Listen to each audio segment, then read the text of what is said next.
முத நாள் நெய்தல்.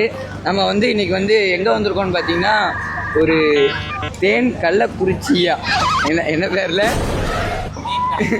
தேன் களஞ்சியம்ல இதுக்குதான் படிக்கடான்னு அடிச்சுக்கிட்டேன். தேன் கள்ளக்குறிச்சின்னு வாசவனே. ஐயோ தூத்துக்குடி மக்களை, இன்னைக்கு நெய்தலோட முத நாள். இன்னைக்கு நம்ம எங்க வந்திருக்கோம்னா தேன் களஞ்சியம்ல தான் வந்திருக்கோம். இங்க நண்டு சூப்பு நண்டு புட்டு ட்ரை பண்ணி பார்ப்போம்.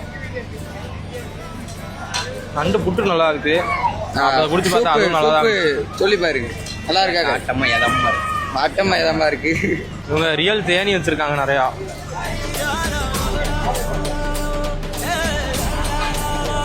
என்னென்ன டைப்ஸ் ஆஃப் தேன்லாம் வச்சிருக்கீங்க? தேன் மொத்தம் 5 டைப்ஸ் இருக்குது. அதில் முருங்கை தேன் இருக்குது. முருங்கை தோட்டத்தில் மட்டும் வச்சு ஹார்வெஸ்ட் எடுக்கிறது. நாவல் பூ தேன் இருக்குது. நாவல் பூ தேன் சுகர் பேஷண்ட் சாப்பிட்றது நல்லது, சுகரை கண்ட்ரோல் பண்ணும். மல்டி ஃப்ளவர் பழமலர் தேன், எல்லா பூலையும் கலெக்ட் பண்ணி நம்ம எடுக்கிறது. அப்புறம் தேன் வேல்யூவான ப்ராடக்ட் ஃபுல்லாமே தேன் நெல்லிக்காய் குல்கந்து அந்த மாதிரி ஃபுல்லாக 90 நாள் ஊற வச்ச ப்ராடக்ட் ஃபுல்லாமே இருக்குது. தேனி நீங்கள் வளர்ப்பு தேனி தானே வச்சு பண்ணுறீங்க, இல்லைனா நீங்கள் ஃபாரஸ்ட் தேன் மாதிரி இதை இருந்து எடுப்போம். அப்புறம் நம்ம கிராமங்களே எடுப்போம். நம்ம கொம்பு தேன் எடுப்போம்ல, அந்த தேன் கொம்பு தேன் எடுப்போம்.